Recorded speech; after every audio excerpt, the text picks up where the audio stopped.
Son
And all of you has come here on this lovely auspicious evening and contributed to the very success of this event. So first of all, I would like to thank each and every one of you.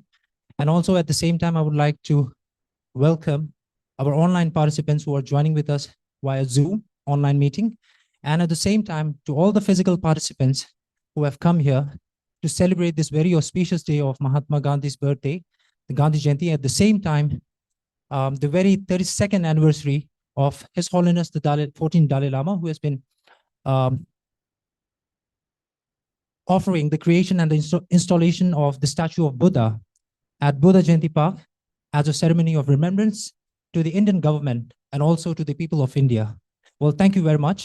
And with this, now I would like to request our director, Venerable Geshe Dorji Damdul, to kindly light the lamp of wisdom and also at the same time bless each and every one of us on this very auspicious Bodhicitta day.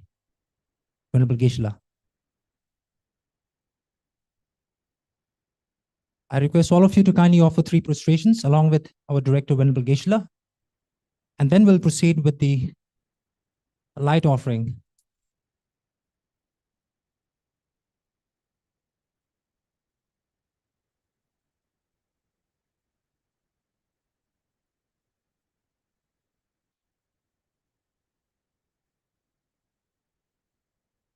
Teach the Buddhas of all direction to shine the light of Dharma for all bewildered in misery's gloom.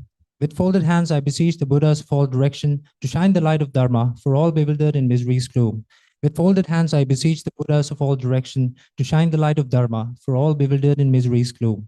With folded hands, I beseech the Buddhas of all direction to shine the light of Dharma for all bewildered in misery's gloom. With folded hands, I beseech the Buddhas of all direction to shine the light of Dharma. Ladies and gentlemen, I request all of you to kindly come on stage to light the lamp. And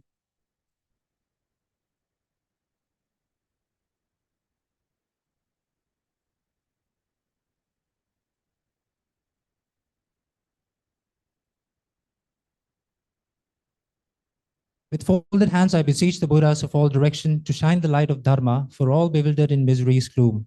With folded hands, I beseech the Buddhas of all direction to shine the light of Dharma for all bewildered in misery's gloom. This please.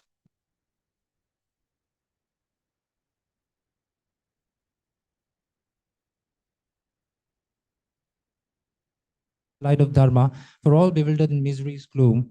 With folded hands, I beseech the Buddhas of all direction to shine the light of Dharma for all bewildered in misery's gloom. With folded hands, I beseech the Buddhas of all direction to shine the light of Dharma for all bewildered in misery's gloom. With folded hands, I beseech the Buddhas of all direction to shine the light of Dharma for all bewildered in misery's gloom. With folded hands, I beseech the Buddhas of all direction to shine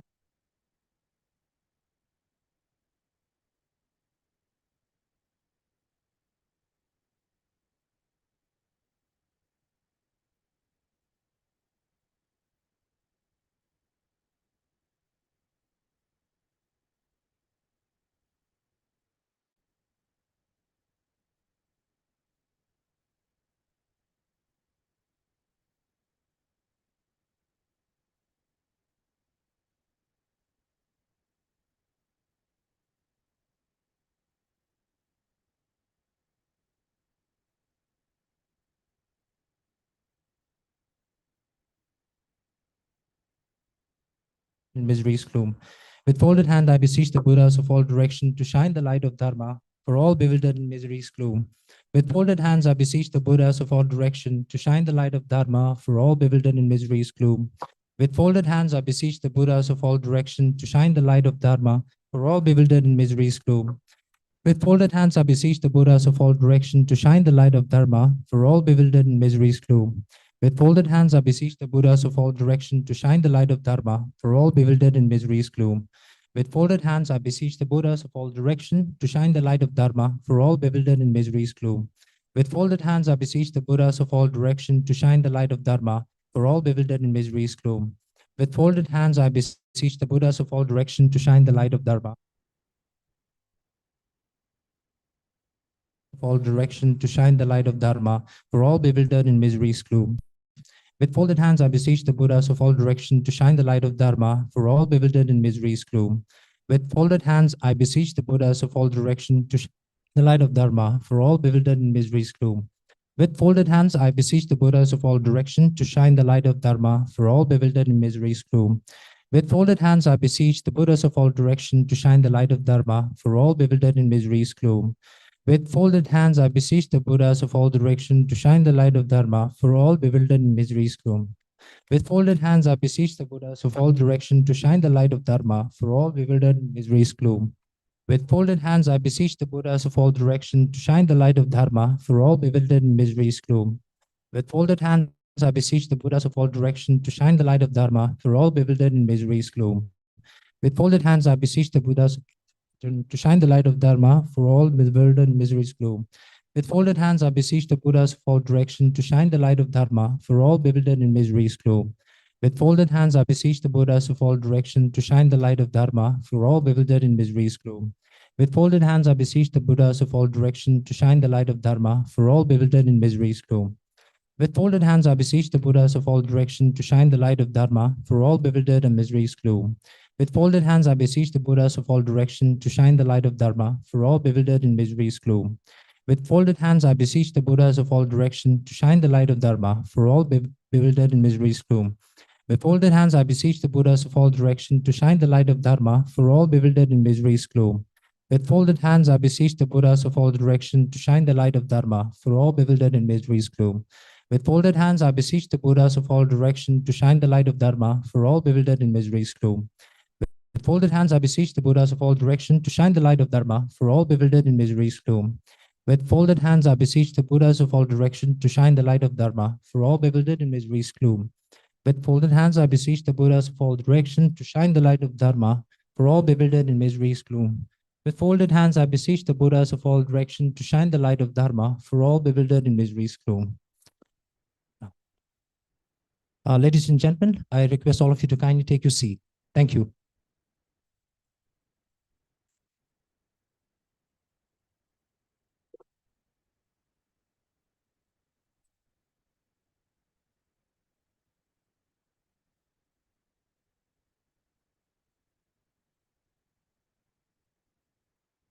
Thank you very much, ladies and gentlemen. With this, now I would like to carry forward the very event for today, Bodhicitta Day. And before I move on, first of all, I would like to give you a small introduction about the very auspicious occasion today. First of all, I would like to inform you all that this year-long celebration of 2025 as a year of compassion has been carried forward by Tibet House, the culture center of His Holiness the 14th Dalai Lama, with a series of events in relevance to the commemoration of the 90th birth anniversary of His Holiness. And at the same time, I would like to inform you that today, on 2nd October 2025, as we all know, that it is really an auspicious occasion wherein you have the celebration of Dashera as well. With this, on behalf of Tibet House, New Delhi, and our director, Venerable Geshe Dorji Damdul, I would like to take this very opportunity to wish you all a happy Dashera and at the same time, a happy Gandhi Jayanti. And as a matter of fact, if I would like to give you the importance of this very day itself, is that today this year, 2025, also marks the 32nd anniversary of the creation and the installation of the statue of Buddha at the Buddha Jayanti Park by His Holiness the 14th Dalai Lama himself, as a token of appreciation and gratitude to the Indian government and to the people of India for their contribution and the support. So with this, I would also like to request all of you to take a very short moment of silence in remembrance of the birthday of Mahatma Mohandas Karamchandra Gandhi ji. I request all of you to kindly take a moment of silence, and you may please sit down.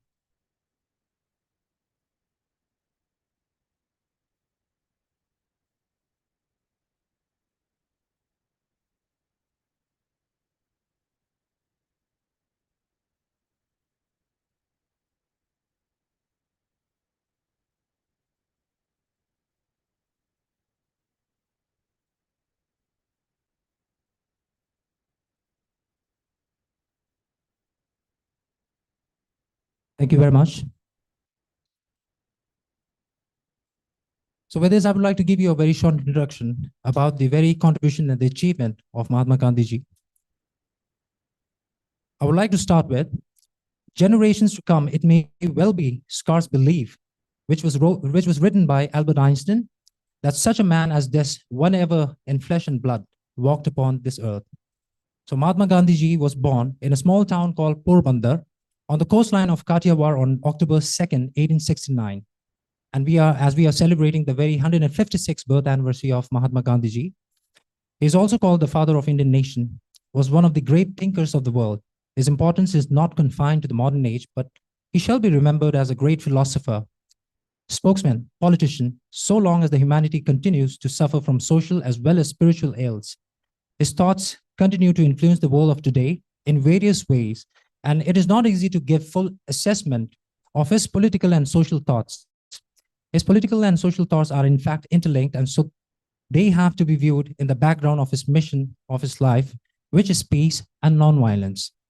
Well, with this, I would like to begin this very evening session, and I would like to take this very opportunity to thank our director, Venerable Geshe Dorji Damdul, for blessing us all today on this very auspicious occasion, and at the same time, undertake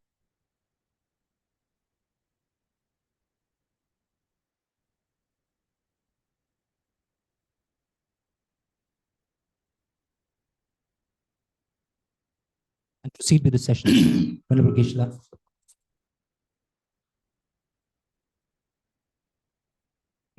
Okay, thank you.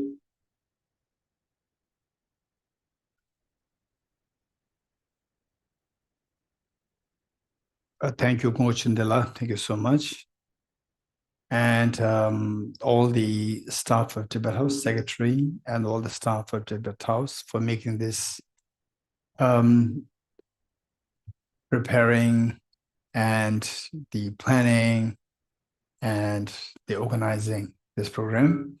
And as Kungal very beautifully explained, that what is happening today is a coming together of two things. One, observing the 90th birthday anniversary of His Holiness the Dalai Lama, and His Holiness, to whom Mahatma Gandhi is a great embodiment of ahimsa and a great embodiment as a role model for His Holiness.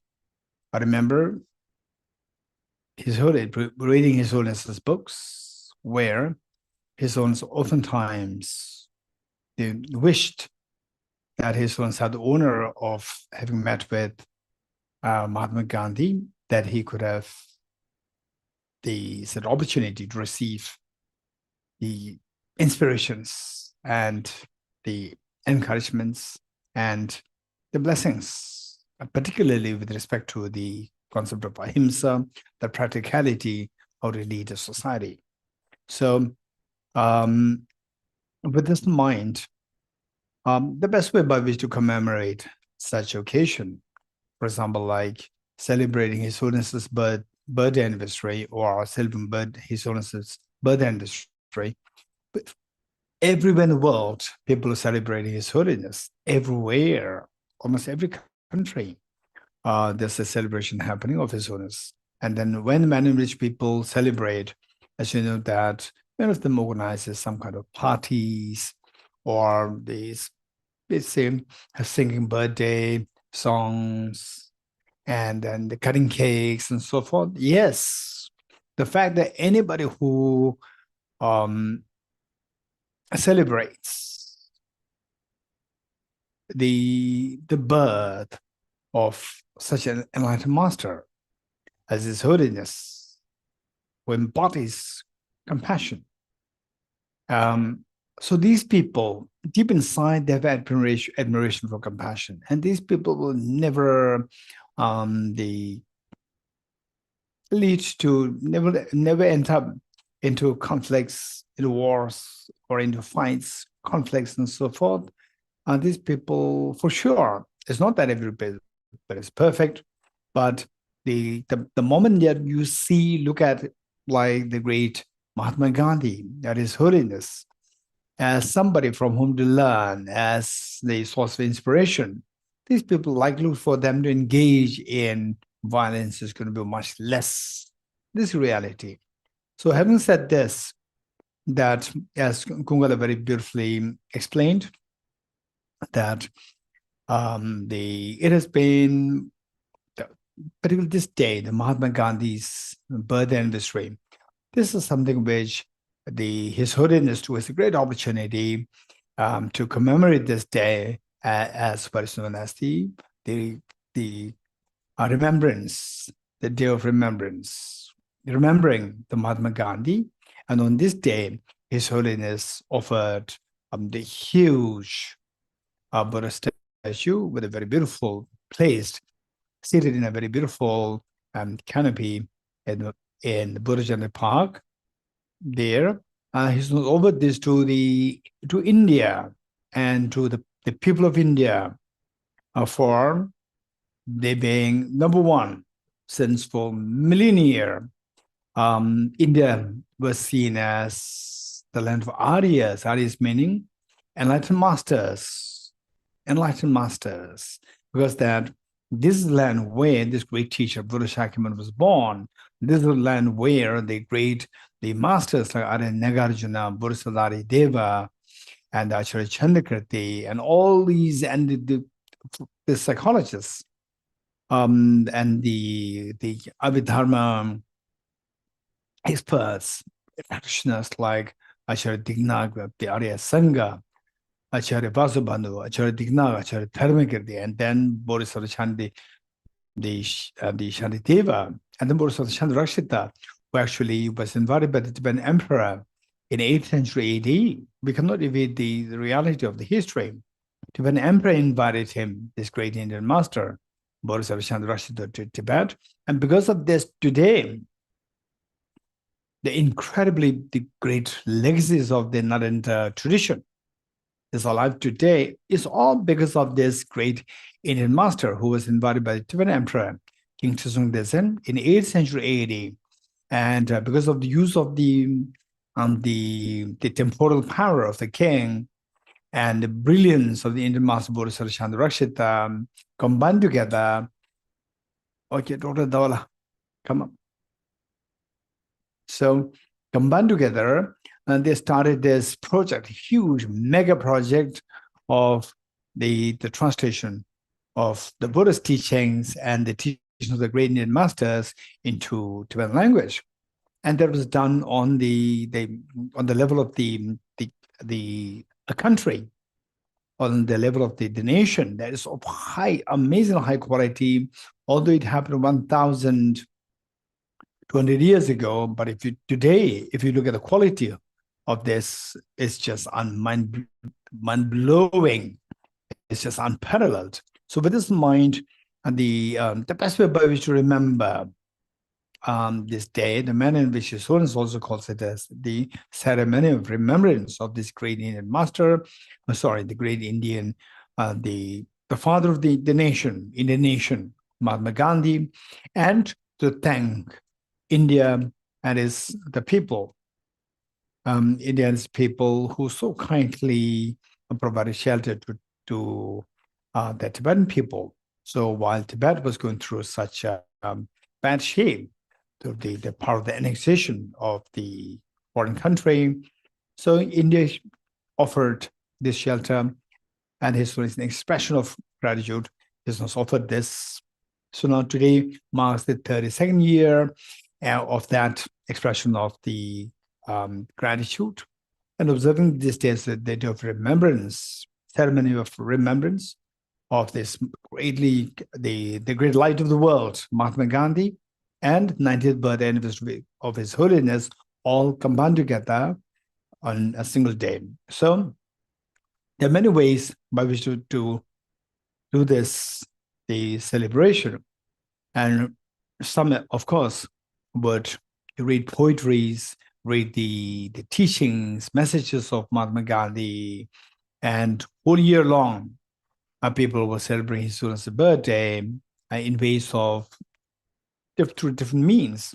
And one way by which we can celebrate it and we can truly make the great minds like Mahatma Gandhi and His Holiness are so happy is that if you do something to enrich our qualities inside, that we in our own capacity bring some the peace in the world, at least bring some peace in your home, and then spread it in your workplace, and then possible in whatever the way possible, you can influence others to bring about peace, to be inclusive rather than being exclusive, and then end up into fighting, and then the destruction of the other side, destruction of your side.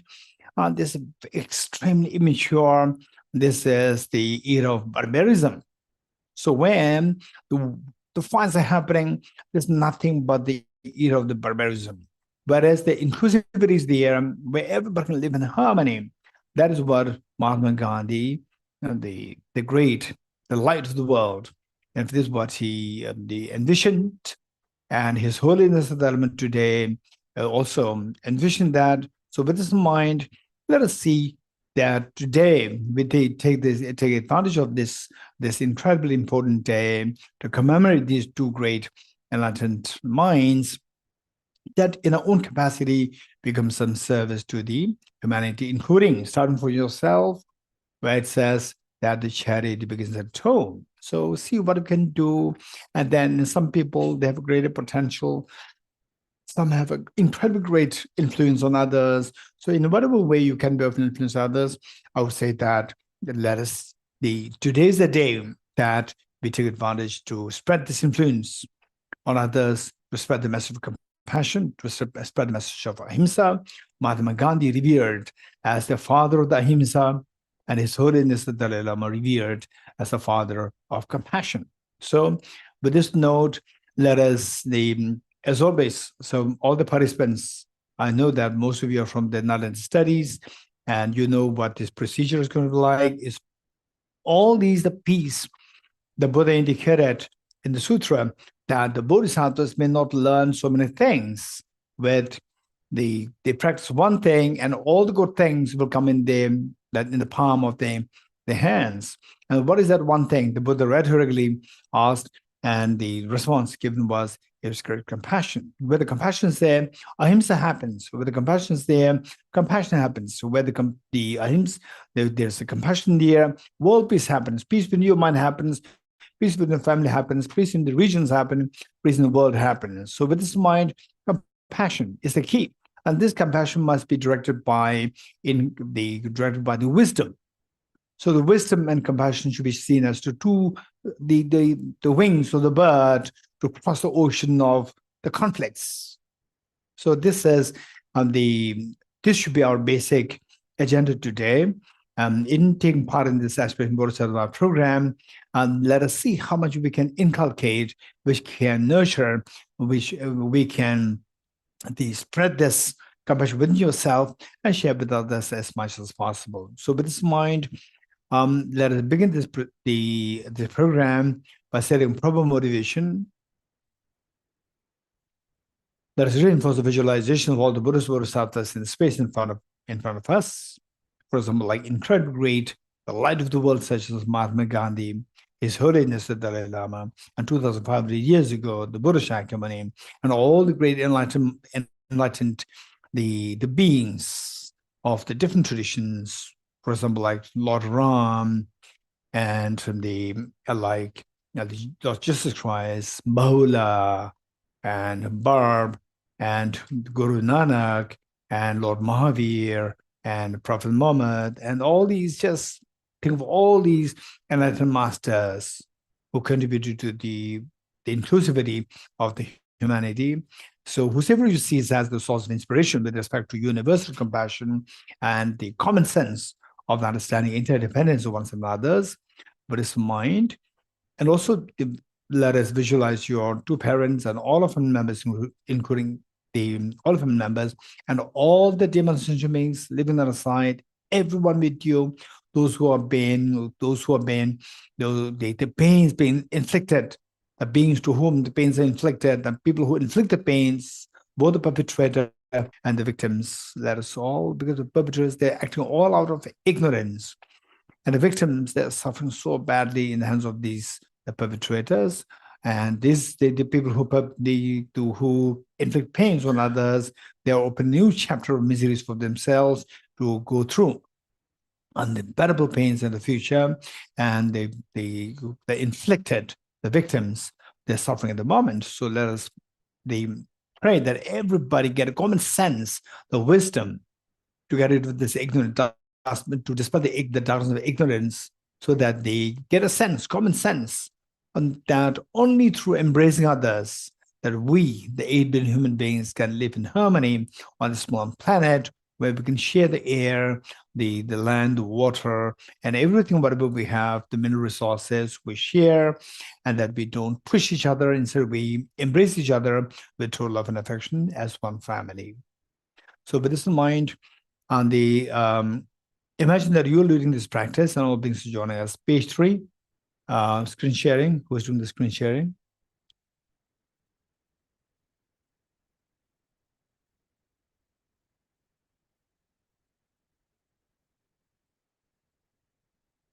Online participants we have on page 3, the last paragraph. Okay. And through the great compassion, you taught the Immaculate Dharma to dispel all perverted views. To you, the Buddha Gautama, I pay homage. And through the great compassion, you taught the Immaculate Dharma to dispel all perverted views. To you, the Buddha Gautama, I pay homage. And through the great compassion, you taught the Immaculate Dharma to dispel all perverted views. To you, the Buddha Gautama, I pay homage. I go for refuge and am enlightened to the Buddha, the Dharma, the Sangha, by my accumulations of the practice of giving and so forth. May I become a Buddha to benefit all sentient beings. I go for refuge and am enlightened to the Buddha, the Dharma, the Sangha, by my accumulations of the practice of giving and so forth. May I become a Buddha to benefit all sentient beings. I go for refuge and am enlightened to the Buddha, the Dharma, the Sangha, by my accumulations of the practice of giving and so forth. May I become a Buddha to benefit all sentient beings. And dependent origination, there is no ceasing, no arising, no annihilation, no permanence, no coming, no going, no separateness, and no sameness. I prostrate to the consummate Buddha, the supreme of all teachers, the one who taught this peace, which is free of elaborations. I prostrate to the mothers of the heroes, the Bodhisattvas and Buddhas, which through the knowledge of all lead here is seeking pacific and complete peace, which through the knowledge of paths, courses was helping my greatest to achieve the aims of the world, and through the possession of which helps subdue us expound a variety of teachings. The one who has transformed into the reliable guide, motivated by altruism to benefit sentient beings, the teachers to gather and protect her to amid prostrations. The one who has eliminated the web of conceptualizations and is endowed with the divine bodies of the vast and the profound, who turn our chance for the forever noble light rays to you, the Buddha, amid prostrations. Inspired by wisdom and compassion, Today in the Buddha's presence, I generate the mind of full awakening.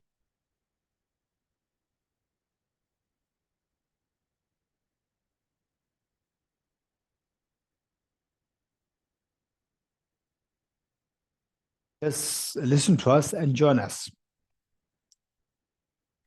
Om ye dharma hetu prabhavam hetum tesham datha gato yavatat tesham chayo nirodha evam vati.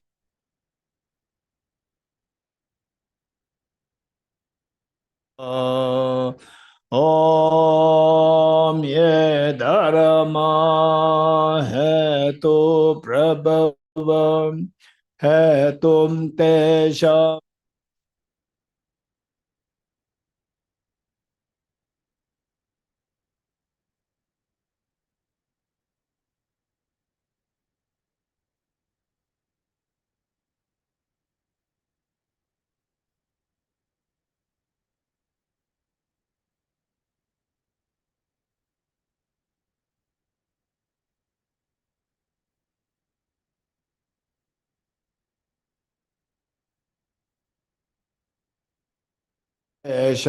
chayo nirodha evam vate mahashramanaye swaha. All phenomena arise from causes. The causes are taught by the Tathagata, the cessation causes as well as taught by the Great Seer. Profound, peaceful, elaboration-free, clear-line, and non-composite. Such a nectar-like dharma I have discovered, finding no one to fathom this teaching in silence or without the words. Beyond utterance, thought, and expression is the perfection of wisdom, which is unborn, unsees, and has the nature of space, is the object of apprehension of self-realized wisdom. To you, the mother of the Buddhas of 3 times, are the essence. The 4 seals of Buddha's teachings, all composite things are impermanent, all contaminated things are the nature of suffering, all phenomena are the nature of emptiness and selflessness, transcendent sorrow is peace. The Guru is the Buddha, the Guru is the Dharma, likewise the Guru is the Sangha, the Guru is also everything wholesome. I go for refuge in the Guru. By the sound of the vibrant drum of Dharma, you will liberate all beings of miseries. I beseech you to kindly remain and give teachings until the end of the expanse of billions of eons. The Buddha does not watch the negativities of beings, nor does he remove their miseries by his hands. His spiritual realizations are not transferred to them. It is by teaching the truth of suchness that the beings are liberated. With folded hands, I beseech the Buddhas of all directions to shine the light of Dharma for all bewildered mysteries gloom.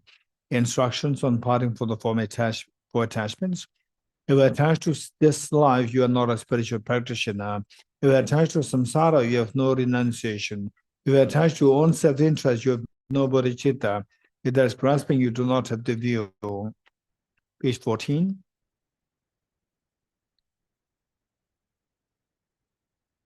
Praise to Shakyamuni Buddha. To the founder, the endowed transcendent destroyer, one gone beyond, the four destroyer, completely perfected, full awakened being, perfect in knowledge and good conduct, Sugata, Lord of the world, supreme God of human beings to be tamed, teacher of gods and human beings, to you, the complete and fully awakened one, the endowed transcendent destroyer, a glorious conqueror, the subdued from the Shakya clan, a persuade, make offerings and go for refuge. When all supreme amongst humans, you are born on this earth, we pace the 7 strides, then supreme in this world, to you who are wise, then I persuade. With pure bodies, form supremely pure, wisdom ocean like a golden mountain, fame that blazes in the 3 worlds, winner of the best, Lord to your persuade. With a supreme science, face like a spotless moon, color like gold to your persuade. Thus we like you, the 3 worlds are not, incomparable as one to your persuade. A Savior having great compassion, I found to have all understanding, filled with merited qualities like a vast ocean, to you that the Tathagata prostrate, the purity that frees from attachment, the virtue that frees one from the lower realms, the one part, the sublime pure reality, to the Dhamma that pacifies prostrate.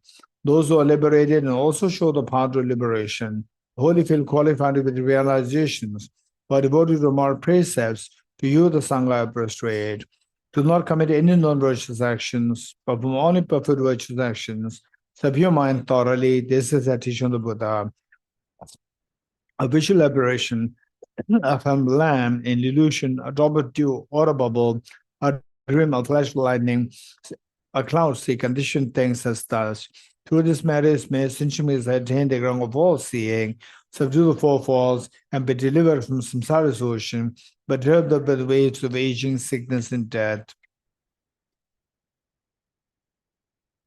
Okay, let us read Heart Sutra, page 29.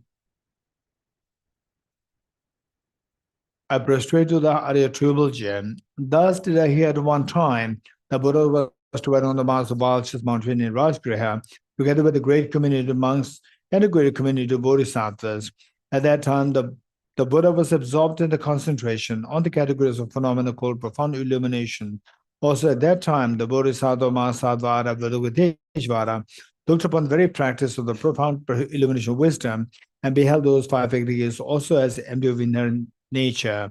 Then, through the power of the Buddha, Venerable Shariputra said this to the Bodhisattva, Mahasattva, Aravadukateshvara: how should any child of the lineage who wishes to practice the activity of the profound professional wisdom train?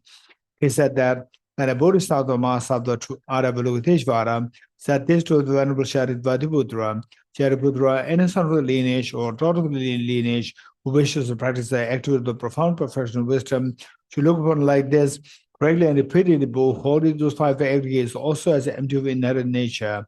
Form is empty, empty is of form, and is not other than form. Form is also not other than emptiness. In the same way, feeling, discrimination, composite factors in consciousness empty. Shariputra, likewise, all phenomena are empty, without characteristic, unproduced, unseen, stainless, not without stain, not deficient, not fulfilled. Shariputra, therefore, in emptiness, there is no form, no feeling, no discrimination, no composite factors, no consciousness, no eye, no ear, no nose, no tongue, no body, no mind, no visual form, no sound, no smell, no taste, no object of touch, and no phenomenon. There's no I element and so on, up to and including no mind element and no material consciousness element. There's no ignorance, no extinction of ignorance, and so on, up to and including no aging and death and no extinction of aging and death. Similarly, there's no suffering, origination, cessation path. There's no exalted wisdom, no attainment, also no non-attainment. Shariputra, therefore, because there is no attainment, bodhisattvas to rely on dwelling in perfection wisdom, the mind without obscuration, thus without fear. Having completely passed beyond error, there is the endpoint of nirvana. All the Buddhas who dwell in the three times also manifest completely awakened, unsurpassable, perfect, complete enlightenment and reliance on the professional wisdom. Therefore, the mother of the professional wisdom, the mother of great knowledge, unsurpassed mantra, mantra equal to unequaled, the mantra that thoroughly pacifies all suffering, should be known as the truth, since it is not false. The mantra of the professional wisdom is declared: Yata Om Gade Gade Bara Gade Bara Sam Gade Bodhisattva. Shariputra, the Bodhisattva, Mahasattva should train the profound professional wisdom like that. Then the Buddha arose from that concentration and commanded the Bodhisattva, Mahasattva, Aravadukateshvara, saying, well said, son of the lineage. It is like that, it is like that. One should practice a profound professional wisdom, just as you've indicated, even that the Tathagatas rejoice. The Buddha, having thus spoken, the Venerable Shariputra, the Bodhisattva, Mahasattva, Aravadukateshvara, those around in the entire, they are alone with the world of gods, humans, asuras, and gandharvas, were overjoyed and hurried praise that spoken by the Buddha. Okay, well, let's recite this mantra. As we recite this mantra, the point that we remember is superficially it means tatyatha. Here's the thus. Gade gade paragade. Go beyond paragate, parasangate, go utterly beyond bodhi swaha. Establish your full awakening, meaning that we should not remain as ordinary as what we are today. We should keep becoming happy person by awakening your potential inside. Everyone, whatever religion that you're following, whatever gender, whatever caste, creed, your age, social background, whatever, we all have the potential for the ultimate happiness and to get away from all the miseries. We all have that potential. It's not only that if you are from one particular religion, one particular ethnicity, one particular gender, you have the possible, otherwise not. This is not the case. Everybody has the potential. Only thing is that just imagine, for example, like the Madame Curie, who became a Nobel laureate in chemistry because of the intelligence. It's not about the physical might, it's about the intelligence. Same, likewise, we see that there are many the female leaders of the world who rose to that level of the advancement. So we see that where your intelligence is shining, you can really become a happy person, somebody who can be of greater benefit for the humanity. So in what way you can be happy is one, compassion. But this compassion should be a skillful compassion, not the unwise compassion. This compassion, how to become a skillful compassion is by the making this compassion tempered by the wisdom of understanding, it's common sense wisdom, understanding that everything is interconnected. We're all interconnected. The way the COVID-19 taught us that we're connected. For example, say one country is there who's extremely effective in managing the COVID, and if there's some other countries where we are very poor country, and they couldn't manage that. So if you don't take care of that small country, then from there, rich people can travel anywhere, and again, you'll continue to have COVID in your own place. So therefore, this is known as the interdependency. And so with this mind, the understanding this, this is known as the wisdom, the compassion tempered by the wisdom. So wisdom of understanding the interdependency. We all depend on each other. Not that I'm independent, I destroy you, and then I become happy. It's impossible. Everywhere, there's always where the human beings are, and there's always a division created, you and I. For example, say within the small community, say between two countries, within the same country, again the regions, within the same region, again different religions, within the same religion, again different caste, creed, so forth. And within the same family, even the parents, they have, say, the partiality towards their children. So this is human nature. So what we need to learn is that, no, this is outdated. This is where we think of exclusivity. This is outdated. We are in a way imprisoning ourselves, and we are putting ourselves in the miseries. Whereas only when we know that we are all dependent on each other, then you see that your compassion can really expand. As compassion expands, you become a happier person. Only if you're happy, you can spread this happiness to others. If you don't have gold, you cannot export the gold. To export gold, you should have gold yourself. Without happiness, how can you share happiness with others? So how to get this happiness is primarily through the compassion, universal compassion. And this compassion should be a wise compassion. That wisdom, that wiseness that comes through this compassion being tempered by the wisdom of understanding interdependency. So with this mind, let's recite this mantra 7 times together or 5 times together. And those of us who do know how to recite this with you join us. And those who do not know how to recite it, just listen to us and join us. Yata Om Gate Gate Paragate Parasamgate Bodhisvatam Om Gate Gate.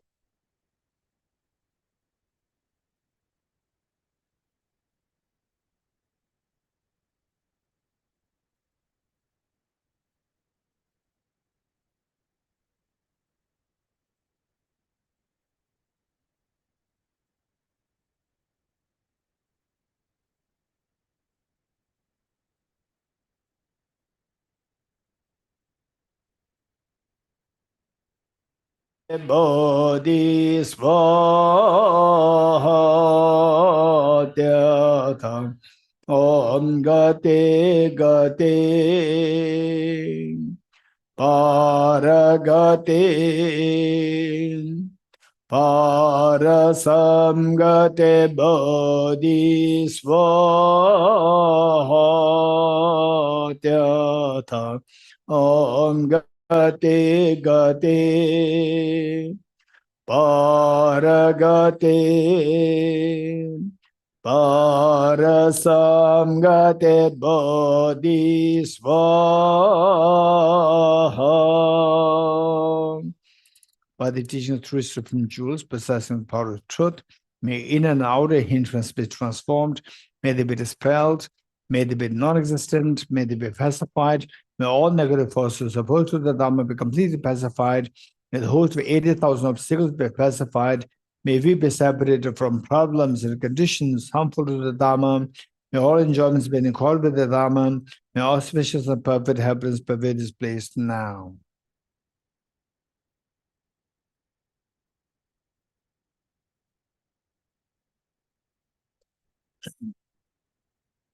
Okay, let us now turn to page 35. Page 35, which is 8 verses for training the mind. Page 35, 8 verses to train the mind. So here, this text is so important to expand your, number one, to cultivate and then enrich your compassion. And how is it done? How is it done? It's not that, oh, be compassionate. This will not help. So we have to teach how compassion can possibly arise and what are the negative forces for compassion, what are the conducive factors for compassion. We'll identify these factors and then teach how to mitigate the power of the negative, the discordant factors of compassion, and how to enrich, how to reinforce the power of the discordant factors of the power of the conducive factors for our compassion. And what we come to know that discordant factors include ego, anger, jealousy, and so forth. These destroy compassion. And so we need to, first of all, to get rid of these, we need to identify how they rise. So here, the author, Geshe Thamba, identifies the factors which are responsible in triggering these non-conducive factors, discordant factors of compassion, like anger, ego, and so forth, and try best to stay away from these factors, which otherwise would trigger ego, anger, and so forth. Once the ego and anger, jealousy, so forth, these are undermined, naturally, it will leave room for our compassion to expand. So meanwhile, we also need to think of what guarantees us our happiness is the compassion. Anybody who has a greater compassion, and of course, keep in mind, compassion doesn't mean any unskilled compassion, but skillful compassion.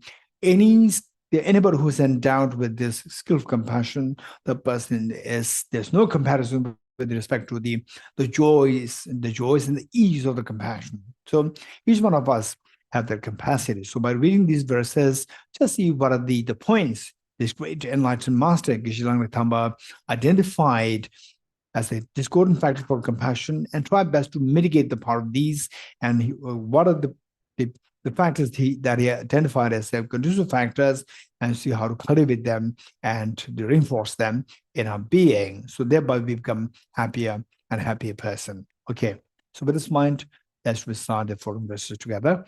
With the determination to achieve the highest aim for the benefit of all sentient beings, which surpasses even the wish-fulfilling gem, may hold them dear at all times.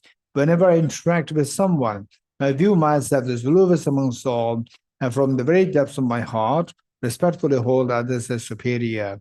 In all my deeds, may I probe into my mind, and as soon as mental and emotional afflictions arise, as they endanger myself and others, I strongly confront them and avert them.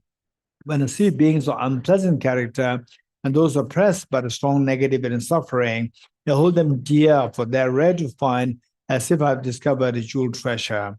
When others, out of jealousy, treat me wrongly with abuse, slander, and scorn, I take upon myself the defeat and offer to others victory.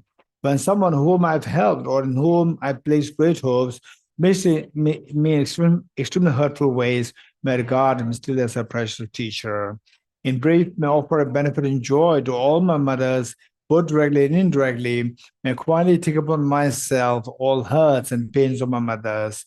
May all these remain undefiled by the stains of the age maintained concerns, and may I recognizing all things as illusions, devout clinging be released from bondage. Lama Tsongkhapa's Lamdam Dedication Prayer, verse 1. from my two collections, vast space that have amassed from working with effort in this practice for a great length of time, may I become the chief breathing Buddha for all those whose minds prismized planned ignorance.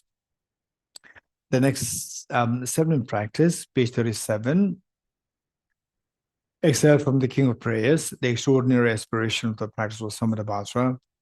I bow down to the youthful Arya Manjushri. You're the Buddhas, the lions amongst humans, who have gone to freedom in the present, past, and future, in the worlds of 10 directions. To all of you with body, speech, and sincere mind, I bow down. With the energy or aspiration for the Bodhisattva way, with a sense of deep respect, and with as many bodies, atoms of the world, to all you Buddhas visualize as real, I bow down.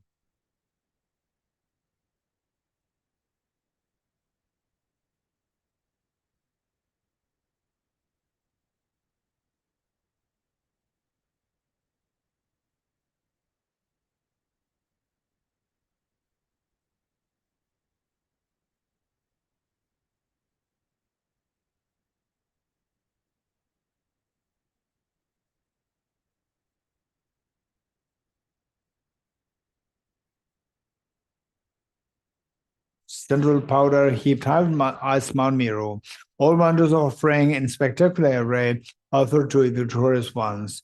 With transcendent offering, fearless and vast, with profound admiration for all the Buddhas, with strength of conviction in the Bodhisattva way, offer and burnt unto all victorious ones.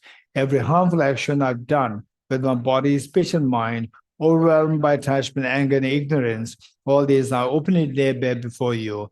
I lift my heart and rejoice in all the merit of the Buddhas and Bodhisattvas in 10 directions, of solid realizers, still training those beyond, and of all ordinary beings.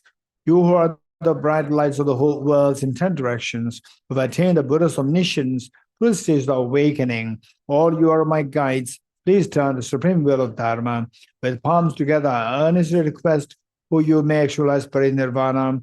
Please stay with us for aeons, numberless atoms of the world, for the happiness and the well-being of all the wanderers in samsara. Whatever slight merit I may have accumulated by making prostrations, offering, confessing, rejoicing, and requesting that the Buddha stay and teach, are now dedicated all this for the full awakening of all beings. Okay, next mantle offering.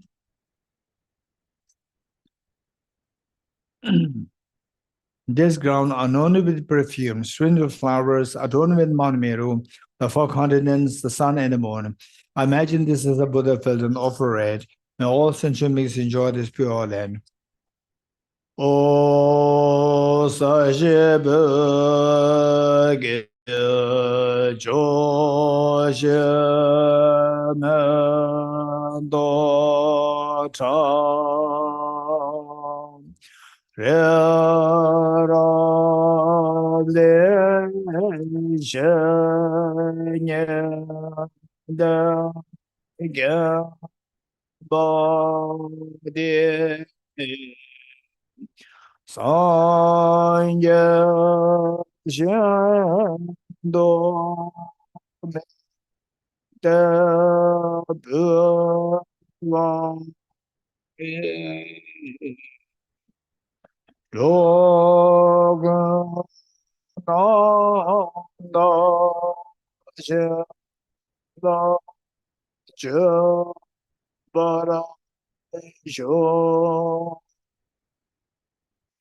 The four Dhammas Venerable Kambupa, may be blessed my means to a Dharma. May be blessed my Dharma practices on proper path.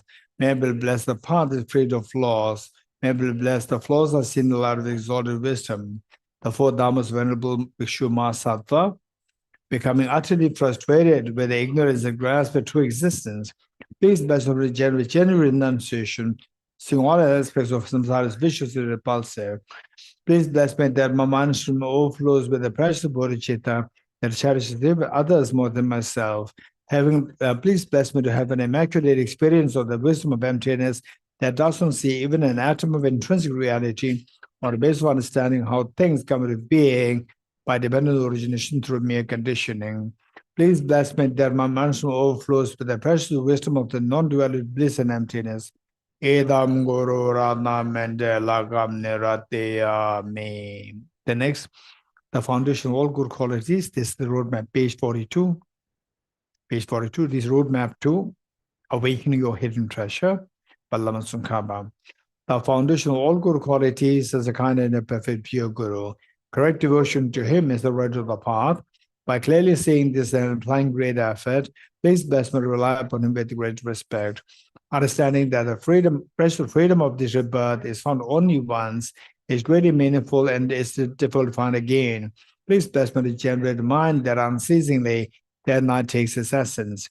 His life is as impermanent as a water bubble. Remember how quickly decays and death comes. After death, just like a shadow follows the body, results of virtuous and non-virtuous karmas follow. Finding firm and definite conviction in this, please bless me always to be careful to abandon even the slightest negativity and accomplish all virtuous deeds. Samsaric splendors are unsatisfying and unreliable. Seeking them is a door to all suffering. Recognizing these shortcomings, please bless me to a strong wish for the bliss of liberation. Led by this pure thought, mindfulness, alertness, and great question arise. The root of the teaching is keeping the Prathamoksha vows. Please bless me to accomplish this essential practice. Just as I've fallen into samsara, so for all Mother migratory beings, please bless me to see this training in supreme bodhicitta and bear the responsibility of freeing migratory beings. Even if I develop bodhicitta, but I don't practice the three types of morality, I'll not achieve enlightenment. With my clear recognition of this, please bless me to practice the Bodhisattva vows with great energy. Once I pacify distractions to wrong objects and correctly analyze the meaning of reality, please bless me to generate quickly with the mind's unified path of karma abiding special sign. Having become a pure vessel by training in the general path, please bless me to enter the holy gateway of the fortunate ones, the supreme director of vehicle. At that time, the vessel has accomplished the two attainments, is keeping pure vows and samaya. As I become firmly convinced of this, please bless me to practice these vows like. Then, having realized the importance of the two stages, essence of Vajrayana, by practicing with great energy, never give up the 4 sessions, please bless me to realize the teachings of the Holy Guru. Like that, may the Gurus who showed noble path and the spiritual friends who practice every long lives, please bless me to pacify completely all outer and inner hindrances. In all my lives, never separate from perfect Gurus, and enjoy the magnificent Karma by completing the qualities of the stages and the paths, and quickly attain the state of Vajratara. Okay, let us insert the maximum mantra. We'll recite the Bodhisattva mantra. And what's the possibility for our IT staff to move this in this direction to them, to facing the screen? So because that this verse is not in the book.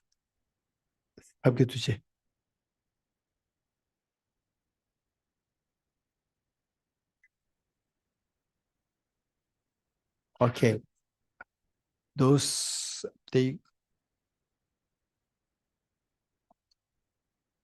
okay. And those here. Switch. Only. But it gets being parted. Generally, you can see this here. And otherwise, some of you can come here to see the screen. Yes. Because we're going to chant this praise to Buddha Shakyamuni and Kendri Shirtantur. Remember, it's Shirtantur screen. Okay. Most likely for those from Nalanda studies, you are quite familiar with this praise. We'll sing this together. Are you ready? 3 times. Age toje shaye riso chon shenge me to Tege bonjo ba serge bo tabu jebe go Chaye ye bo kyola chase oh mone mone mahamona swaha Om Mone Mone Mahamona Swaha Tagye Doje Shaye Rinso Chong Shenge Me To Teye Bojo Ba Sege Bo Tabo Jebe Go Shaye Yebo Kyola Jase Do Oh Mone Mone Mahamona Eswa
Mone Mone Mahamona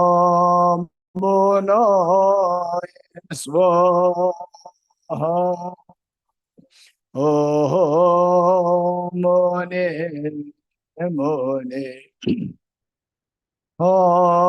Mahamona Swaha Om Mone Mone Mahamona Swaha Om Mone Mone Mahamona Swaha Om Mone Mone Mahamona Swaha. Okay, now we will do the generating the amount of consummate yoga, which is actual taking of the aspiration Bodhisattva vow. So for this first, we'll do the 5 minutes of the meditation, shamatha meditation or single point meditation. Ready? 5 minutes.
Hello, hello, hello, hello, hello. Can you hear me?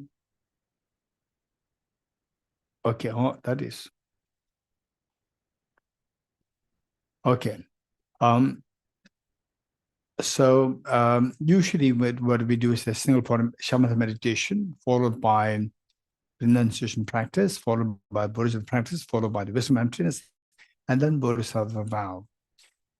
So here we'll do, because of the constraint of time, we'll do the Bodhicitta part.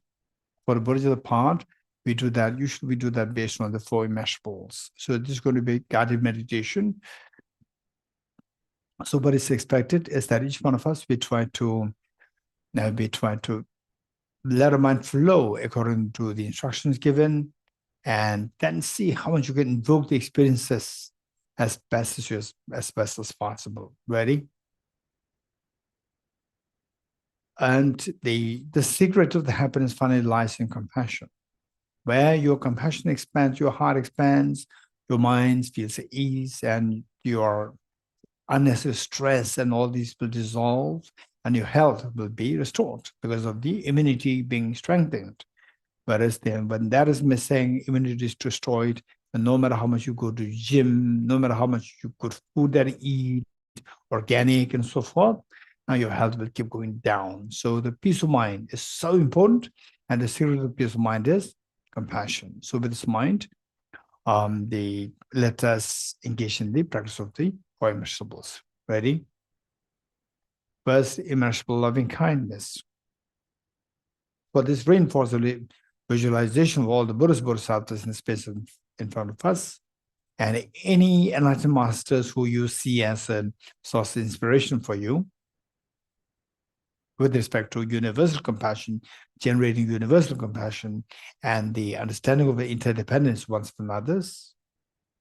Also, think of your two parents, think of all of family members and children, and think of all the beings living on the side around you, and imagine that you are inspiring them to practice universal compassion based on the understanding and the wisdom, the insight into the interdependence, the reality of the interdependence of the ones and others, the ontological reality. So with this mind, first, immeasurable loving kindness. How good would it be that all my dear mother sentient beings are endowed with happiness and the causes of happiness. The cause of happiness primarily consisting of the universal compassion of Bodhicitta and the wisdom, the most fearless mind of the wisdom to see everything as like a dream. May all my dear mother sentient beings be endowed with happiness and the cause of happiness. I'll take the responsibility that all my dear sentient beings are endowed with happiness and the cause of happiness. The Buddhas, Bodhisattvas, witnessing that you're making such a courageous commitment, you're intensely happy, the way the man in which your parents, your mother, of all these many years raising children, today the eldest girl, that just aged 12, and the eldest son, aged 11, two of them come to the mother, tell the mother, Mom, you have done everything for us. Please rest well. Now we've grown up, we'll take on all the siblings. And mother couldn't believe her eyes and ears. This is exactly what is happening to all Buddhas Bodhisattvas. And this happiness and the joy the Buddhas Bodhisattvas feel invoke their compassion minds to send forth nectar as a soothing light towards you and all demonstration beings. The mere touch of light and nectar with the body speaks yours instills in all happiness and causes happiness with the minds to sentient beings yourself. And you witnessing such a miracle is happening to all the demonstration beings. You're intensely happy.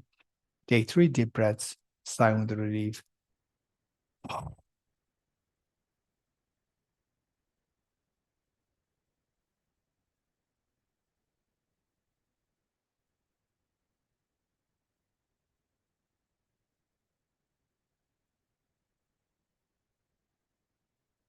Next, immeasurable compassion.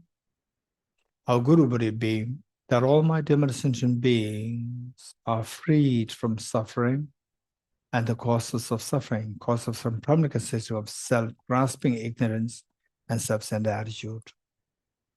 May all my dear sentient beings be freed from suffering and the cause of suffering. I'll take the responsibility that all my dear sentient beings are freed from suffering and the causes of suffering.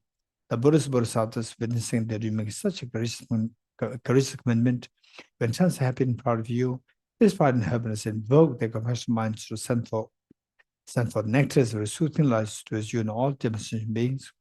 The mere touch of lights and nectars with the body means yours. Frees the beings who watches over all the miseries and cause of miseries from the minds of sentient yourself. And you witnessing such a miracle is happening to all of the demonstration beings. You're intensely happy. Take 3 deep breaths, sound the relief.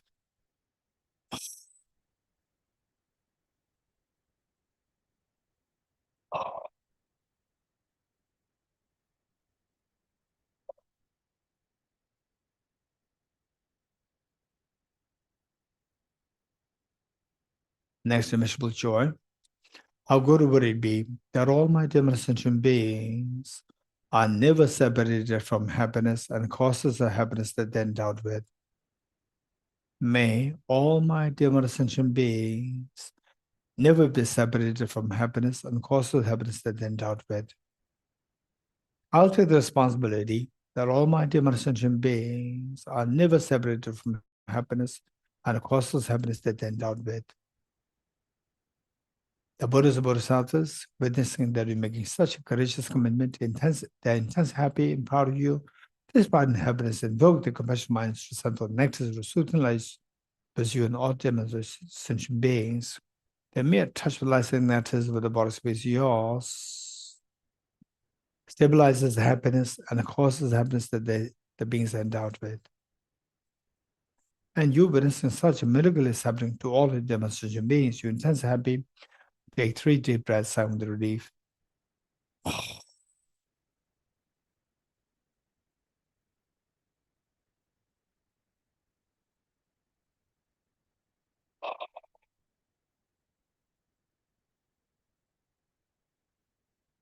Next, immeasurable equanimity.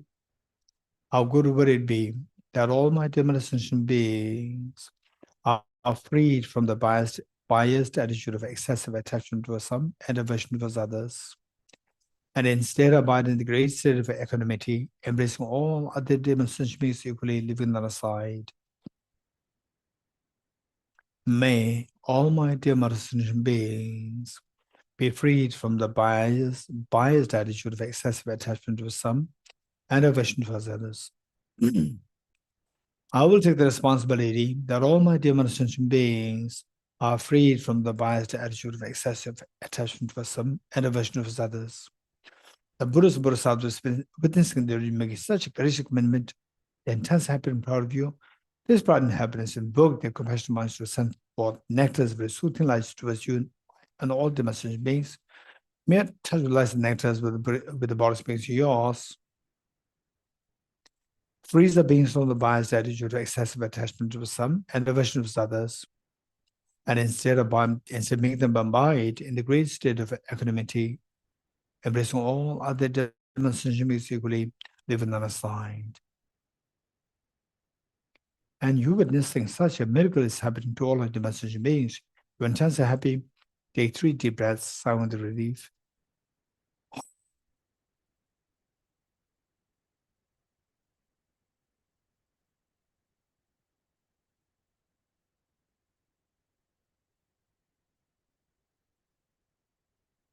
Underscore all the 5 immeasurables, it's unconditional love to all the beings. And this unconditional love is the foundation for you to generate Bodhicitta, which in turn is the ultimate, the panacea, ultimate healing factor, ultimate the trunk from which the flowers of the Buddhahood, flowers of awakening, flowers of the experience and fearlessness and infinite happiness will happen to you. It's amazing. Yes. With folded hands, let us make a Bodhicitta commitment together, 3 times together. And wholeheartedly, it can be very superficial, it doesn't matter. This is the meaning of the practice, where you practice the keyboard practice music, keyboard, you press the keys, you mimic the teachers, but no music, only noise comes out initially. And gradually you keep practicing this, and eventually it becomes a beautiful music. This is exactly what is happening today here.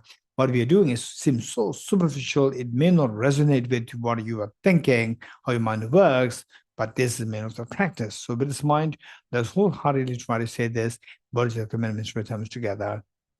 May I become Buddha for the benefit of all my dear mother sentient beings. May I become Buddha for the benefit of all my dear mother sentient beings. May I become Buddha for the benefit of all my dear mother sentient beings. Our body's experience of the most beautiful mind in this universe. And slowly transform this beautiful mind of Bodhicitta into a spotlessly clean moon disk, horizontally sitting with a heart. Okay, it's amazing that you made such a courageous commitment to become Buddha, but then no matter how much you squeeze a handful of sand, no oil comes out. Yes, but I'm not like a handful of sand, I'm like a handful of sunflower seeds, squeezing which oil does come out. I have the seed of perfection within me, hidden treasure within me. Everyone has this, whatever religion they're following, whatever gender, whatever ethnicity, everyone has the seed of the perfection, hidden treasure within us. And if this were the case, how come that is not retrieved, is not unraveled since time immemorial till today? Yes, it's all because that till date, I'm being deceived by the two demons, self-grasping, ignorant, self-centered attitudes, always coming in the facade of guarding me. And today I'm disillusioned by these two, and to realize that these are the two demons, they are not my friends. And what do to do with these two now? I'm going to exterminate them, but it's sort of a very powerful remedy. What is the remedy? This remedy is the known dual wisdom of the Arya Bodhisattvas. What is that like? Okay, many of you already have the experience of empty meditation. You know how to meditate emptiness, and there are some, I'm sure, who have no exposure to what emptiness is. So that just as we wake up from the nightmare, all of fears dissolved, come to realize that whatever that happened in the dream was just a part of my dream, all projection of my mind, nothing real. Whereas in the dream, you have the fear, seeing the dream contents, the ghosts, the lions, tigers, and so forth, as true as real. That is a deception, and outcome is a fear. The moment you wake up, that deception stops. You realize that this is all just my dream, all coming subjectively, nothing objectively real, the fear dissolves. So this is what we're trying to do. And those of us who are new, just try to follow what we're doing. It can be a little technical, don't worry. And those of us who are already aware of that, let's take the maximum advantage for being together here in this meditation on emptiness. Okay, today let's meditate on the emptiness of yourself. What are you doing? I'm meditating. And what is your body doing? My body is in meditative posture. Okay. And how does this person who identified as I, how does this person appear to exist?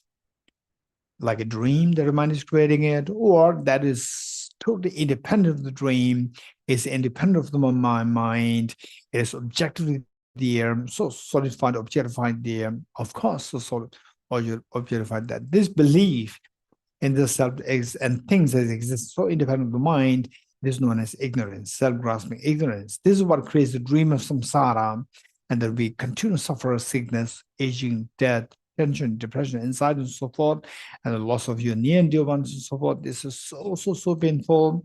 Yes, that's true. So now, how do we know that this ignorance is not valid cognition? So for that, we need to remember what Nagarjuna taught. If the mirage were the water, or not those close by the mirage see water. Likewise, if this person would exist objectively independent of my mind, why don't I see this person as I go close to the object? Okay, let us now go close to the object, which is technically referred to as the subject to person ultimate analysis. Subject person ultimate analysis by going close to the object. Let's just ignore anything which is not objectively as anything which is not the objective self. By doing so, Well, first what we see is just we see a thin layer of the skin. Of course, that is not the objective self. Going deeper inside, the fatty tissues, the muscles, the whole skeleton, the heart, the lungs, the liver, and all the solid parts constitute an element of earth. And of course, the element of earth is not identified as the objective self. Element of water, 4 liters of blood, which is pumped in and out by the heart of different parts of the body. Of course, that's also not this person. Element of fire, 2,600 joules of energy of the body. Of course, that is also not this person.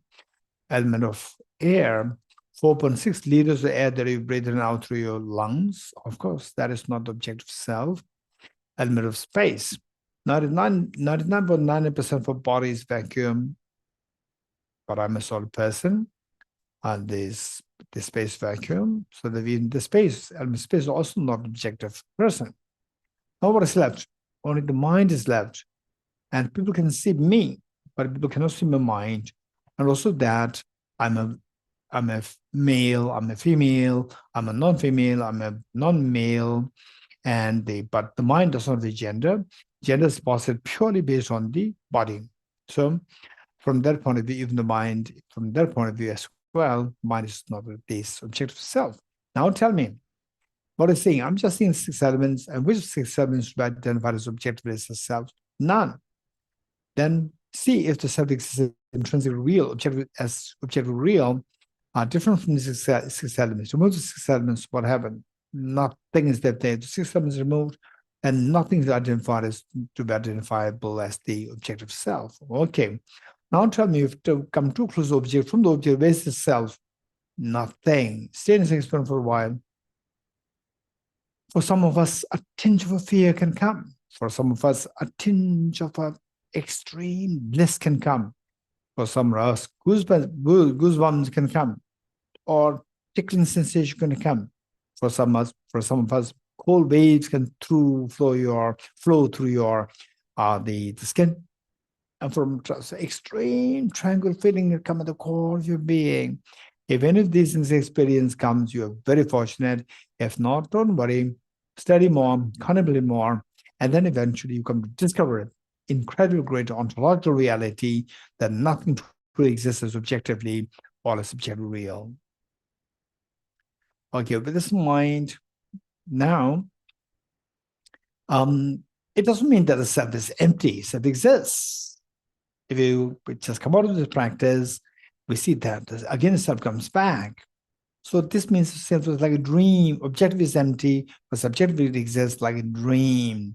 Within the dream, like everything operates so efficaciously without any error. So go back to the ultimate analysis, or where you see, besides 6 elements, where is this self? Nowhere to be seen. Stay in this experience for a while, and slowly transform this experience of the empty wisdom of emptiness into a spotless, clean, thumb-sized white vajra, vertically sitting in the moon of your heart. Wow, this is amazing. You have this moon, symbolic of the conventional bodhicitta, to exterminate self-centered attitude, and you have the vajra, symbolic of the ultimate bodhicitta, to exterminate all the mental defilements.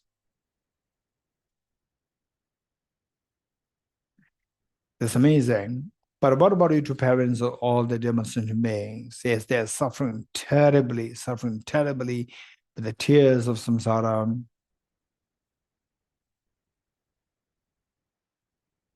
Generate very strong compassion to all the beings, including your parents, your children, all the family members, all the sentient beings.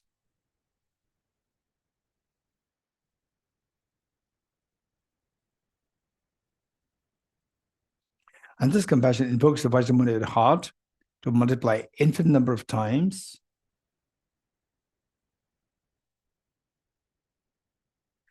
And share one side of the Vajramuni at the heart of your mother, one side of the heart of your father, one side of each one of your family members and children, and each of the beings, everyone in the ocean, from the tiniest of the amoeba, unicellular organism amoeba, to the biggest of blue whales, And in the wilderness,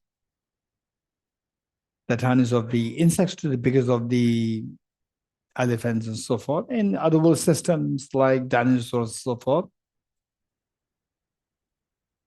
everyone in your country, in the world, in the Milky Way galaxy, and in the entire universe, everyone shares the version moon, which you so kindly shared with them. Meanwhile, let us not forget that all Buddhist Bodhisattvas, they're watching us. So why not we request and invite the Buddhist Bodhisattvas to be the witness and to be the witness as well as our guests to undertake the ceremony of taking the aspiration Bodhisattva vow. As a just making this request, and let us slowly stand up with all, along with all demonstration beings, to make 3 prostrations to all Buddhist Bodhisattvas.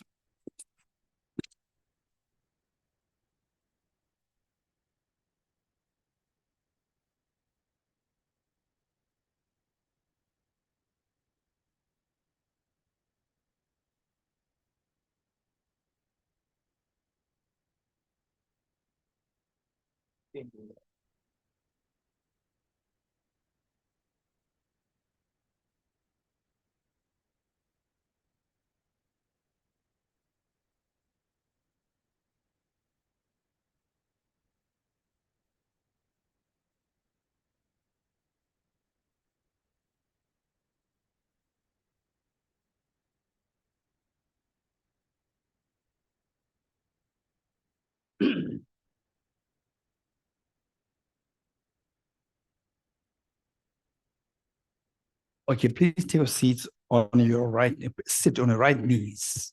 Sit on your right knees. Sit on the right knees. On the right knee, how I'm sitting. Okay. Now the question is that who is entitled to take the aspiration Bodhisattva vow? Bodhisattva vow, there are 2 kinds. One is the full-fledged Bodhisattva vow, and the other one is the aspirational Bodhisattva vow. For the full-fledged Bodhisattva vow, of course, somebody has to have a deep experience of the universal compassion. And of course, it'll take time for us to reach to that level. But then, although we may not be entitled to take the full-fledged Bodhisattva vow, but then question is, what are you doing here? It's not the full-fledged Bodhisattva vow. We're doing the aspiration Bodhisattva vow. And for the aspiration Bodhisattva vow, who are those people who are entitled to take this? Anybody is entitled. But if Buddhist or not, it doesn't matter. Whether male, female, it doesn't matter. Whatever gender, your social status, it doesn't matter. Everyone is entitled to take this as long as you feel that I always appreciate compassion. I always appreciate warmth and warmth to others. So with this mind, in the first place, there's no commitment involved. And if at all you want to have something as a commitment, that they just think of, see, that from today onwards, I'll try my best to be as helpful to others, and if not, at least I'll not harm others. This much, if you can commit yourself, you're entitled to take the aspiration of the Bodhisattva vow, and it's just the namesake vow, but the benefit is amazing because it implants a seed of compassion within you to see anybody from any gender, any ethnicity, any religious background as somebody like your brother or sister, not to exclude, not to destroy them. And in the process, we destroy ourselves. So with this mind, if this is who you are, who appreciates compassion, you're entitled to take this aspiration Bodhisattva vow. So with this mind, let us turn to page 50, page 50.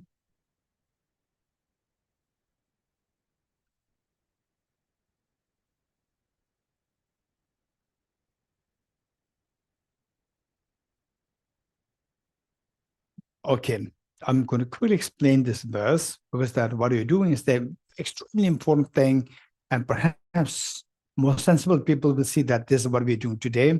Meanwhile, those of us who are sitting on your right knees, if you feel the pain, feel most please make sure that you are most comfortable, sit in a position whichever is comfortable to you, because it'll take some time, like 4 or 5 minutes. And so therefore, if you start to feel the pain, then pain should not disrupt us from this contemplation or thinking, because thinking makes a whole difference. And for sensible people, you will see that whatever you're doing, this is indeed the best of the healing. This is the antidepressant for all of us. We all have some degrees of the stress, anxiety, and so forth. And doing this is the best thing for us to heal us from the core of a being, and we become happier. In other words, it plants a seed of happiness. So this journey of awakening a hidden treasure within us, for this, we have never done this thus far. Therefore, we require incredible great support.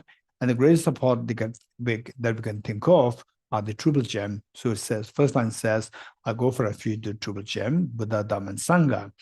And then this journey involves a road, and the road is blocked by the boulders and the hidden trees and so forth, landslides and so forth.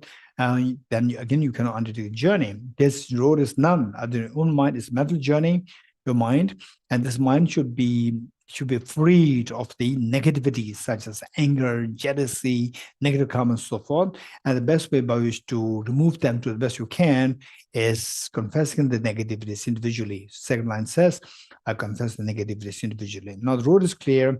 If the car does not have fuel, again, you cannot undertake this journey. So this car is not an external car, it's a car of your own mind. It's your own mind is a car. This car should have enough fuel of the fuels of virtue. So by how to do that is the third line says, I rejoice in the virtues of all the beings. By rejoicing in the virtues of others, you increase your virtues yourself. Then finally, now the road is clear, the car is enough fuel, but what kind of journey I'm going to undertake? It says, the last one says, I hold the precious Buddhahood in my heart, which Buddhahood doesn't mean Buddhism. It means your hidden treasure. Everybody has a true hidden treasure. Whatever religion that you're following, whatever ethnicity, gender, and so forth, you have this hidden treasure.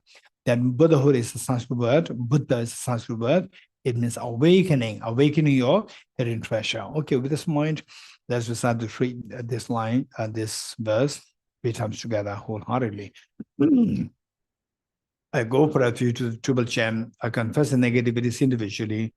I rejoice in the virtues of all the beings. I hold the precious Buddhahood in my heart. I go for refuge to the Triple Gem. I confess the negativities individually. I rejoice in the virtues of all the beings. I hold the precious Buddhahood in my heart. I go for refuge to the Triple Gem. I confess the negativities individually. I rejoice in the virtues of all the beings. I hold the precious Buddhahood in my heart. The next two verses, the actual Bodhisattva, the actual ceremony, invoking Gurus, Buddhas, and Bodhisattvas to pay heed to us. And the first verse is, in the history of the humanity, do you see anybody who has actually succeeded in this journey of awakening the hidden treasure within us?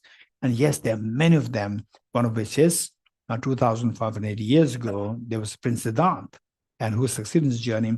And how did he succeed in this journey? He did so by creating two factors intact. The first factor, the factor of the generating very strong Bodhicitta commitment, desiring to awaken his hidden treasure for the benefit of sentient beings. And then to number two factor, to materialize the aspiration, what he engaged is that he actually engaged in the Bodhisattva practices to make this aspiration come true. If this is how he succeeded, I will also follow his footsteps by creating these two factors. First factor of the motivation, generate very strong motivation, Bodhicitta, to become Buddha for the benefit of sentient beings. And then number two, to materialize aspiration, I will also engage in Bodhisattva practices like 6 perfections, 4 perfections, and so forth. Okay, so wholeheartedly, let's say this 3 times together. Gurus, Buddhas, and Bodhisattvas, please be here to me. Just as the previous Buddhas have generated the mind of Bodhicitta, and just as they successfully dwell in the Bodhisattva practices, likewise for the benefit of all sentient beings, I will generate the mind of Bodhicitta, and likewise shall have 2 successful train the Bodhisattva practices. Gurus, Buddhas, and Bodhisattvas, please be here to me. Just as previous Buddhas have generated the mind of Bodhicitta, and just as they successfully dwell in the Bodhisattva practices, likewise, for the benefit of all sentient beings, I will generate the mind of Bodhicitta, and likewise shall have 2 successful train the Bodhisattva practices. Gurus, Buddhas, and Bodhisattvas, please be here to me. Just as previous Buddhas have generated the mind of Bodhicitta, and just as they successfully dwell in the Bodhisattva practices, Likewise, for the benefit of all sentient beings, I will generate the mind of Bodhicitta and allow Ashala to successful train in Bodhisattva practices. Feel the joy of having received the aspiration Bodhisattva vow. And the Bodhisattvas, like the mother, after all these many years of receiving complaints from the school principal, and today, seeing the school principal coming escorted by teachers, other teachers, she is very, very apprehensive. And the school, no, we came here to congratulate you. What for? That your little daughter, just age, you as a little girl, age 4 or 5, and your brother, again, as a little boy is 4 or 5. The two of them I appointed the best students of the school for this year, and the mother couldn't believe her eyes and ears. This is exactly what happens to all Bodhisattvas. They are feeling so happy today. This joy and happiness invoke the Vajramoon in the full-fledged forms to multiply infinite number of times. Like rain shower, they descend to merge with the one that visualize the heart, thereby becoming non-dual, stabilized, and blessed. Likewise, all these replicas of Vajramoon from Buddhist Bodhisattvas, like rain shower, they descend to merge with the one that visualize the heart of your heart of the mother, and the heart of a father, each one of your feminine children, and each of the beings in India, in your own country, in the world, in the Milky Way galaxy, and in the oceans, in the wilderness, in the whole Milky Way galaxy, and the entire universe, thereby becoming non-dual, stabilized, and blessed. And this is the greatest of the way by which to repay the kindness of all the beings. And today you did it.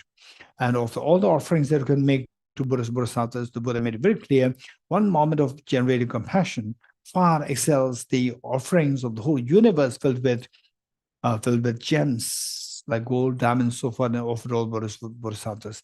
If this were the case, what I mentioned of our having taken the aspiration of Bodhisattva today, and today you have made the greatest offerings to all Buddhist Bodhisattvas.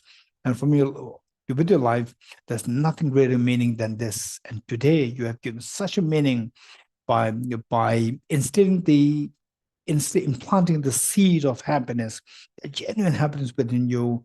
And this is the greatest meaning of your life. And all these three wonders are happening because the blessings of all the Buddhist Bodhisattvas, as a gesture of thanking all the Buddhist Bodhisattvas. Again, once more, let's slowly stand up along with all demonstrations to make 3 prostrations for all Bodhisattvas.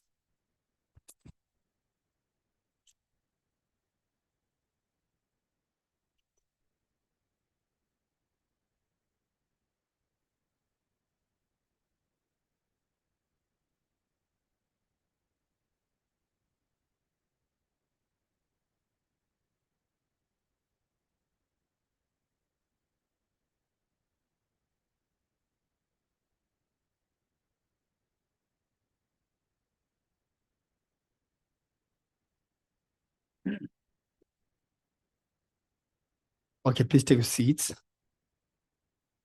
Now we are on page 51.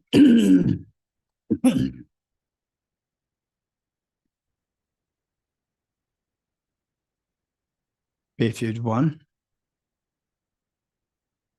Let's recite this verse together 3 times so that this practice of Bodhicitta is the most precious thing in this universe, that we be able to meet with this teaching, the practice, in the future lifetimes as well. Throughout my future lifetimes, may I always be guided by the compassion Buddha and be able to uphold the true precious Bodhicittas even in the course of my life. Throughout my future lifetimes, may I always be guided by the compassion Buddha and be able to uphold the true precious Bodhicittas even in the course of my life. Throughout my future lifetimes, may I always be guided by the compassion Buddha and be able to uphold the true precious Bodhicittas even in the course of my life. In order to further increase the Bodhicitta from now on, those with discernment who have lucidly seized and awakened the mind of Bodhicitta in this way should highly praise in the following manner. Today my life has borne fruit. Well obtained this human existence. I've been born in the family of the Buddha, and now one of Buddha's children. Thus, whatever actions I do from now on must be in accord with the family. Never shall I disgrace or pollute this noble and unstudied race. Just like a blind man discovering a jewel of a heap of rubbish, but likewise by some coincidence, an awakened mind has been born within me. It's the supreme ambrosia that overcomes the suffering of death It is the inexhaustible treasure that eliminates all poverty in the world. It's the supreme medicine that cures the world's disease. Is the tree that shelters all beings wandering and tied on the path of conditioned existence. Is the universal bridge that leads to freedom from unhappy states of birth. Is the dawning moon of the mind that expels the torment of disturbing conceptions. Is the great sun that finally removes the mystic ignorance of the world. It is the quintessential butter from the shadow of the middle of Dharma. For all those guys traveling on the path of conditioned existence, who wish to experience the abundance of happiness, this will satisfy them with joy and actually place them in a supreme bliss. Today, in the presence of all the protectors and the world to be guests at a festival temporary ultimate delight, may gods, demigods all be joyful. Okay, so now we are done. We come to the end, benediction prayer. For this, let us dedicate the great Tibetan masters. They say the two important things to be done with respect to virtues, one at the beginning and one at the end. At the beginning, setting proper motivation, and at the end, dedicated merits to get that. For example, like, say, for a small child, when you start your life, your parents, your teachers, they'll ask you what you'll become, what you'll do when you grow older. That is setting proper motivation. And then when you when you finish your school, so finally we're going to end up yourself, which means that the result, the dedication. For example, like you win a lottery, then people interview, okay, what are you going to use this money for? So all these practice the last over 1.5 hours. We practice, no doubt we accumulate so much of marriage. So like the wealth of marriage is about the power of the virtues we've gathered, and what are we going to use this for? So this is like the lottery that you want. What are you going to use this money for? Some people say, I will just chill out for holidays and so forth. But some people say that I'm going to use this for a charity, for education, for sick people, and for the destitute, for education and so forth. So likewise, if you don't dedicate merits properly, then the wealth of the virtue that are gathered can go waste. So how do you dedicate the merits properly? So given that today corresponds to many important things, one, that it is the Mahatma Gandhi's birth, the father of the nation of India, and his birth anniversary, and also the year of the birth anniversary, 90th birth anniversary of His Holiness the Dalai Lama, two great minds. It corresponds to the same point, and also that His Holiness today, with respect to Tibet House, not only Tibet House, the whole Tibet and the Tibetan people, His Holiness, on behalf of all the Tibetan people, offered the Buddha, beautiful Buddha statue to India and the Indian people as expression of our gratitude. So this is known as the ceremony of remembrance. So three things coming together. This becomes a very special day. So on this special day, there is dedicated the merits that we have gathered. Number one, that the message of Mahatma Gandhi and the message of Mahatma Gandhi with respect to the ahimsa, with respect to non-violence, and the message of His Holiness the message of compassion. May these two messages we be able to carry this and spread wherever we can, so that the world is a better world, more peaceful world. And let's also pray that His Holiness the Dalai Lama, the true source of joy and happiness on this earth, that he has a very healthy, good, long life for the benefit of all the sentient beings, so that all the leaders of the world, all the people in the world, they can get inspiration, they can take the fresh breath of air of compassion, air of peace and harmony and ahimsa from the presence of His Holiness. And let's also pray that all the wars happening in the world and all the violence happening, domestically speaking, regionally speaking, or on the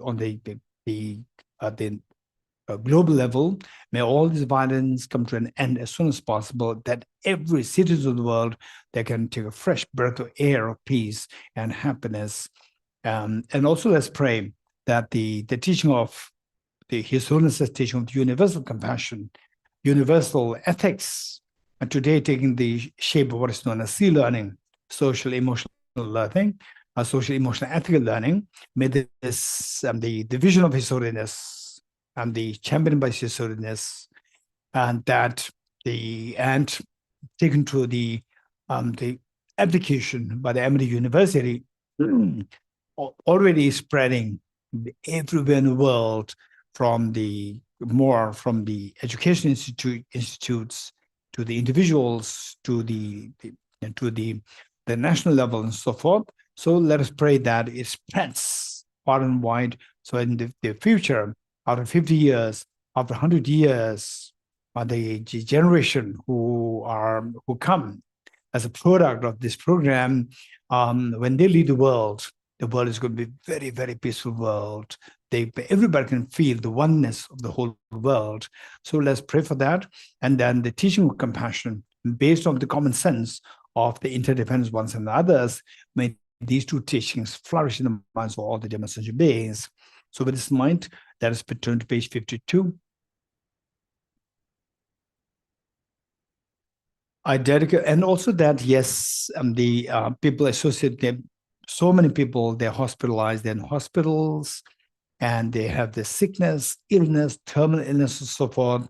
And may all these illnesses, they subside, and everybody has the peace of mind, and the fear of all these will dissolve. And those who pass away, let's pray that they meet with the teaching of the universal compassion and the message of the wisdom, that each one of them, through the practice of these two, become such a beacon of the hope, beacon of the beacon and the light of compassion, the light of the wisdom for all the beings, to dispel the darkness of ignorance. May this world be freed from may this world be changed from the darkness of ignorance to the light of the wisdom. May this world be changed from the darkness of the selfishness to the darkness of to the light of the compassion, universal compassion. So with this mind, let's turn to page 52. I dedicate the marriage thus gathered towards the realization that is in the prayers of Buddhas and Bodhisattvas on 3 times, unto the holding of the doctrine of scripture and insight. May in all lives, through the force of this marriage, never separate from the 4 wheels of the Mahayana vehicle, and accomplish all the stages of the path, renunciation, bodhicitta, perfect in the 2 stages.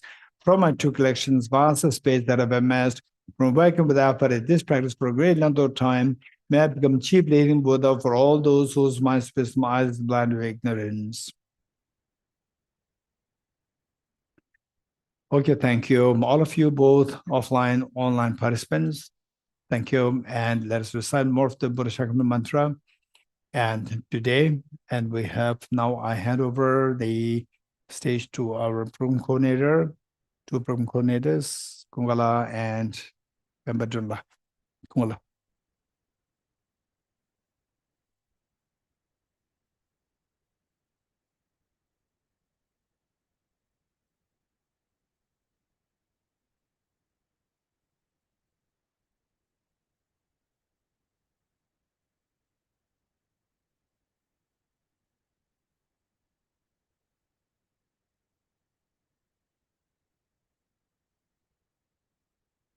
Hello. Thank you very much, Venerable Geshe Alhamdulillah. And with this, we have come to the conclusion of today's evening Bodhicitta day. And of course, undertaking the Aspirational Bodhisattva pledge, being led by our director, Venerable Geshe Alhamdulillah. And first of all, on behalf of all the physical participants and the online participants who are joining with us via Zoom meeting, I would also like to include all the Russian participants, especially who have been joining us from Russia. So I would like to thank our director, Venerable Geshe Alhamdulillah, for always blessing us and giving us a proper guidance, disseminating the Nanda Buddhist philosophy, and at the same time, as Venerable Geshe Alhamdulillah has mentioned, about the symbol of peace and compassion, which is none other than His Holiness the 14th Dalai Lama, and also to the very momentous occasion of the very 156th birth anniversary of Mohandas Karamchand Chandra Gandhi ji, who has also been a beacon of peace, non-violence, and ahimsa, which is also being followed by His Holiness the 14th Dalai Lama. So I would like to thank our director, Venerable Geshe Alhamdulillah, for always blessing us and also for leading this very wonderful occasion of undertaking the aspirational Bodhisattva pledge. And um, now I would like to request my colleagues to kindly come over to the stage and help me out to distribute all the holy edibles to our physical participants. And obviously, as for the online participants are concerned, we always request you that Tibet House is always open to all the visitors, and we would like to welcome you to whenever you would like to pay a visit to Tibet House, and we'll be very happy and delighted to offer you the holy edible and also a cup of tea with us. Well, thank you very much for this lovely occasion, and I request my colleagues to kindly come up so that we can distribute the holy edible. And I would also like to inform all of you, all the physical participants who are in the conference hall, that we have also a tea and refreshment arranged for you just next to the gallery room, which is right next to the conference hall. Well, with this, we have come to the conclusion, and happy Dussehra, and thank you very much. A very good evening to everyone. Thank you.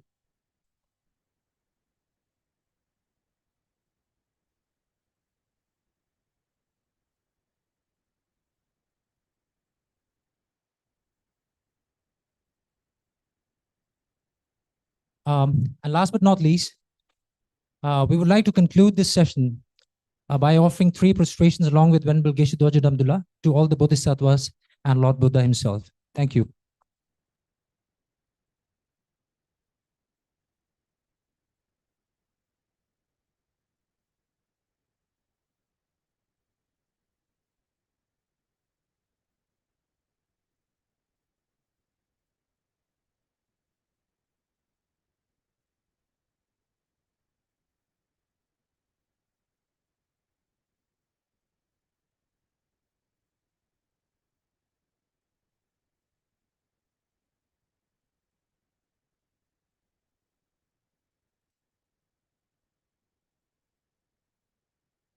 Thank you.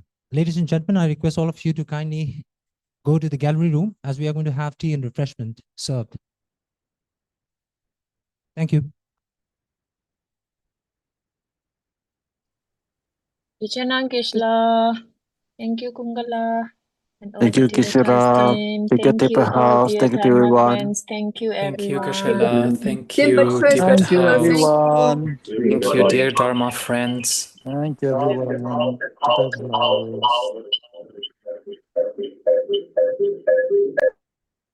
Thank you very much. Thank you, Geshe-la. Thank you, Tibet House. Touch direct to everybody. Thank you, Geshe-la. Thank you, Geshe-la. Thank you, Tibet House.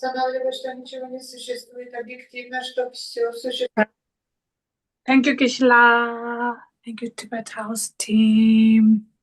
Bye-bye, everyone. 다시 들래.